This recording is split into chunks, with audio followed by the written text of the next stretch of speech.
The first time I saw her I was half-conscious, hanging by my wrists in a cage of translucent alloy, the alien jungle swaying beyond like a fever dream. My shuttle had gone down hard, engines screaming, alarms blaring, stars spinning into darkness. I remembered fire, pressure, the metallic taste of blood in my mouth.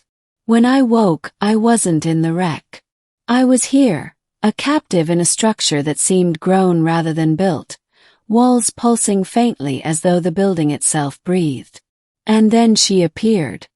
Her figure filled the doorway like a shadow from myth, tall, armored in plates that shimmered like liquid starlight, and crowned with hair the color of molten copper. Her eyes, impossible to forget, were a twin blaze of emerald and gold, narrowing on me as if to measure the worth of my very soul. "You are fortunate," she said in accented Terran, her voice resonant, almost musical. "Others of your kind would have already been discarded." My throat was raw, but I managed to rasp. Who are you?" She approached, each step deliberate, powerful.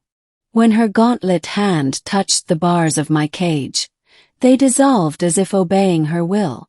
Then she leaned close enough for me to smell the strange metallic sweet scent of her skin. "I am Commander Selyra of the Drakari Dominion," she declared. "This is not your world. You trespassed into my hunting grounds." Hunting grounds. The word sent ice through my veins. Before I could stammer out a defense, she continued, her voice lower now, laced with something that felt like amusement. "You will serve me in one of two ways, human. As my husband, or as my prisoner." The weight of a choice. It wasn't a joke. I could tell by the way her expression never shifted, by the cold certainty in her eyes. I croaked, "That's not much of a choice." "It is more than most receive," she countered smoothly. "Do not mistake me for merciful. A prisoner serves until their body fails. A husband serves in other ways. Either way, your fate lies in my hands. I had been a soldier once, before the long demilitarization treaties left men like me redundant. Exploration was supposed to be my escape, piloting cargo runs, charting routes, trading stories with crews from colonies scattered across the stars. I hadn't come out here looking for war. And yet here I was, a pawn in the games of an alien warlord. "Why me?" I asked hoarsely. "Why not just kill me?" Her lips curled into the faintest smile. "Because you are interesting. You fought the storm that should have crushed your vessel. You cling to life even now. And..." Her gaze traveled down my battered frame with unnerving slowness. "I find your kind's resilience fascinating." I swallowed hard. This wasn't courtship, it was conquest. Life among the Drakari. Chose survival. Which meant I chose husband. The ceremony wasn't what I expected. No vows, no warmth, no gentle promises. Instead, before a circle of her warriors, Selyra pressed a shard of living crystal against my chest. It fused to my skin, a glowing sigil that marked me as bound. In return, she allowed me quarters outside the cages, meals at her table, and a measure of freedom within the fortress's walls. But freedom was relative. Everywhere I went, eyes followed me, amber-eyed guards who saw me not as one of them, but as property of their commander. Days turned into weeks. I learned more about the Drakari Dominion, a matriarchal empire built on conquest and ritual. Strength was their law, bloodline their currency. A commander without heirs risked losing her claim to territory. That, I realized, was why Selyra had offered me her impossible choice. I was a means to secure her reign. Still, she was not cruel, not in the ways I feared. She never struck me, never raised her voice. But she demanded obedience, and her presence filled every space like the pull of a planet's gravity. When she entered a room, silence followed. When she gave orders, Entire squads bowed as one. And sometimes in rare, quiet moments, I saw cracks in her armor. Late one night, she returned from a campaign beyond the jungle. Her armor streaked with alien blood. She dismissed her guards, then stood in silence, staring out over the bioluminescent canopy from her balcony. "You fear me," she said without turning. "Yes," I admitted.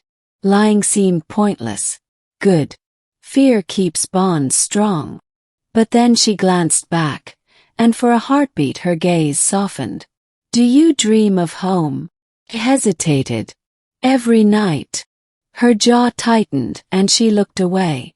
"I have not seen mine in 30 cycles." It was the first time I realized she carried chains of her own. The challenge. Months passed. I grew stronger, trained by necessity, learning to spar with Drakari soldiers, to wield their bladed staffs, to read their guttural script. Survival wasn't just compliance. It was adaptation. But whispers began to ripple through the fortress. Selyra's rivals questioned her bond to a human. They saw me as weakness, proof she had strayed from tradition. One of them, a brutal war leader named Vorash, issued a formal challenge.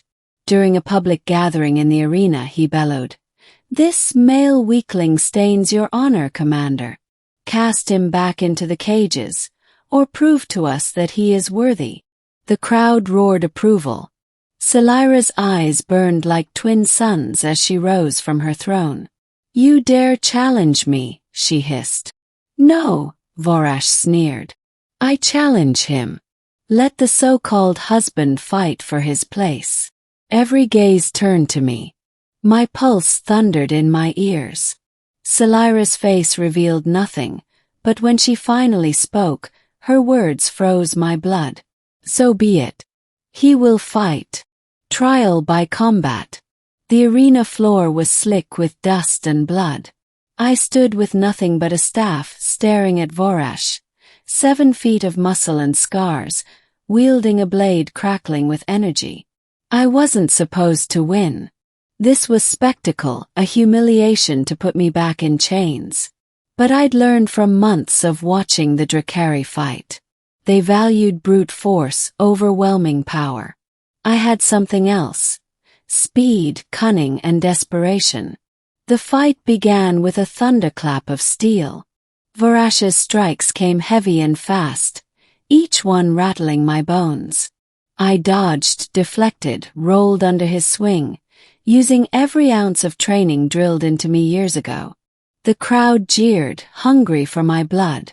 But then I saw it, a gap in his stance, arrogance leaving him open. I spun low, drove the butt of my staff into his knee, then followed with a strike to his throat. He staggered. Before he could recover, I swept his legs and pressed the staff to his chest. Silence fell. Vorash lay gasping at my feet. I had won. Selyra rose slowly from her throne, her gaze locked on me. And for the first time since I'd met her, I saw pride flicker in her eyes. "He is mine," she declared to the stunned crowd. "Husband, warrior, and Drakari by bond." The fortress erupted in thunderous applause. Fractures in the empire. Victory bought me respect, but it also painted a target on my back. Rivals plotted in shadows, envious of the human who had proven himself.